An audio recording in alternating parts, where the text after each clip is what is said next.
భీష్మ ఏకాదశి పురస్కరించుకొని ఈ ఏకాదశి నుండి ఈరోజు పౌర్ణమి వరకు కూడా ఈ 5 రోజులు మనకు విశేషంగా శ్రీ విష్ణు సహస్రనామ స్తోత్ర పారాయణాన్ని సాయంత్రం 6:30 ప్రతిరోజు కూడా 3 సార్లు పారాయణం చేసుకొని వైభవంగా స్వామివారికి ఇష్టమైన ఎంతో సులభంగా మోక్షాన్ని ప్రసాదించే శ్రీ విష్ణు సహస్రనామ స్తోత్రం పుట్టినరోజు భీష్మ ఏకాదశి.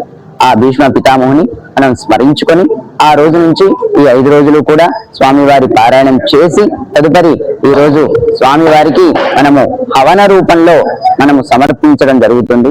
ఏది విష్ణు సహస్రనామ స్తోత్ర పారాయణంతో హవనం చేస్తున్నాం అనమాట. అంటే హోమ కార్యక్రమం చేస్తాం. ఒక్కొక్క శ్లోకానికి ఒక్కొక్క స్వాహాకారాలతో ఈరోజు చేసి స్వామివారికి విన్నవించుకొని తీర్థ ప్రసాదాలు సమర్పణతో మనం స్వామివారి పరిపూర్ణ అనుగ్రహాన్ని పొందే మహత్తరమైన రోజు కాబట్టి ఈ రోజును ప్రతి ఒక్కరూ కూడా పాల్గొని సద్వినియోగపరుచుకొని అలానే సాయంత్రం జరిగే మనకు సామూహికంగా శ్రీ గోవింద నామ ప్రదక్షిణార్చన అనే రూపంలో ఒక్కొక్క గోవింద నామానికి ఒక్కొక్క ప్రదక్షిణగా మనం స్వామివారికి సమర్పణ చేసుకొని ఎలాంటి ఈది బాధలు లేకుండా ఈ కలియుగంలో జరిగే ఎలాంటి బాధలు మాకు లేకుండా చూడు స్వామి, శని బాధలు తొలగించేటట్టుగా చూడు స్వామి, ఆరోగ్య సమస్యలు లేకుండా, ధనానికి సమస్య లేకుండా, ఎలాంటి సంతానానికి కానీ తర్వాత వివాహం కాని వాళ్ళకు వివాహం కానీ, ఎలాంటి ఆరోగ్య సమస్యలు కానీ ఎలాంటి దోషాలు లేకుండా చూడు స్వామి, తెలిసి తెలియక చేసిన ఏ దోషాలు కానీ అవన్నీ తొలగిపోయి మాకు ఎలాంటివి లేకుండా మాకు అన్ని కూడా సమృద్ధిగా ఉండేటట్టుగా చూడు స్వామి అని ఆ స్వామి వారిని ప్రార్థన చేసుకునే మహత్తరమైన రోజు ఈ రోజు.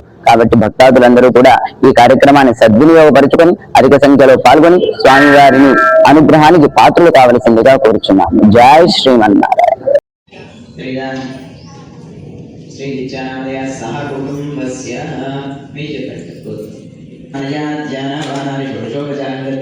सर्वोपचारान् समर्पयामि धूपमाग्रापयामि ओम मनस्पतिर्भवेत्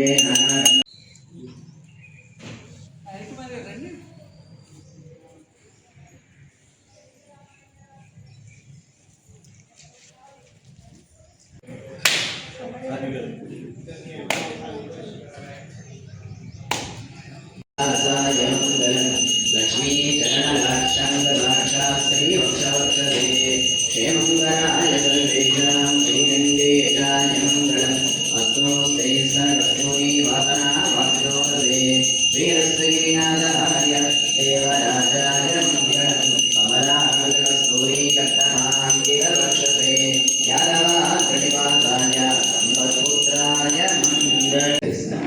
కానీ మనకు హోమం దగ్గరకు వచ్చేసరికి ఏమవుతుంది అంటే ప్రత్యక్షంగా అగ్ని భగవానుడు మనకు కనబడుతుంటాడు. ఆ అగ్ని భగవానుడు ఎవరు అంటే పోషమాన్ అంటే ఏమి ఇచ్చినా కానీ జాగ్రత్తగా మనం ఓం స్వాహ అంటాం. అంటే విఘ్నేశ్వరాయ స్వాహ అంటాం. అన్నప్పుడు మనమేది ఈ పూజా ద్రవ్యాలన్నీ కూడా విఘ్నేశ్వర స్వామి వారికి స్వామి మీ ద్వారా వారికి సమర్పించండి అంటే ఆ స్వామి జాగ్రత్తగా తీసుకొని వెళ్ళి అగ్ని భగవానుడు స్వాహ అంటాం. అంటే ఆయన భార్య పేరు స్వాహ అన్నమాట. ఎవరు? అగ్ని భగవానుడు భార్య పేరు. భార్యాభర్తలు ఇద్దరు కూడా వెళ్ళి జాగ్రత్తగా విజ్ఞానాభ్యో నమః చుట్టూ వేసేసేయండి. ముందు ఫస్ట్ చిన్న కింద లాస్ట్ ఎకరానికి వేసేసేయండి. ఇలా పట్టుకొని ఇలా చల్లండి, చుట్టూ ఇలా చల్లేసేయండి. ఓం శ్రీ అధోమేఘాయ నమః సర్వోపచారాన్ సమర్పయామి. ఓం మధ్యమేఘలాయ మధ్యమం శ్రేష్టం శ్రీ ఇంద్రపరశురదుర్గాని విశ్వ నావేన సుందరితా జగ్ని మధ్యలో దాంట్లో వేసేయండి కర్పూరం మీద. तामग्निवन्नान्तरसा ज्वलन्ति वैरोचनीं कर्मफले दृष्टां दुर्गां देवीं शरणमहं प्रपद्ये सुतरसितरसे नमः. अग्ने त्वं वारयानभ्योऽस्मान् स्वस्तिर्दुर्गानि विश्वा पूज्य पृथ्वी बहुनानवल्भी भवातो गाजतनयाय शंयोः विश्वानि विश्वा नावेन संदु. అందరూ కూడా తాకి నమస్కారం చేయండి. కూర్చున్న వాళ్ళు తాకి నమస్కారం చేయండి.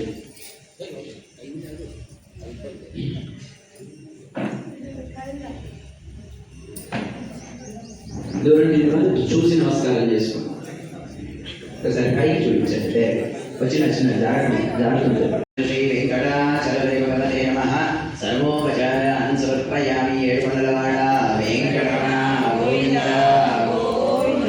ఆవరముకులవాడ అనాథ రక్షక గోవింద గోవింద. శ్రీగిరి శ్రీ వెంకటేశ్వర స్వామికి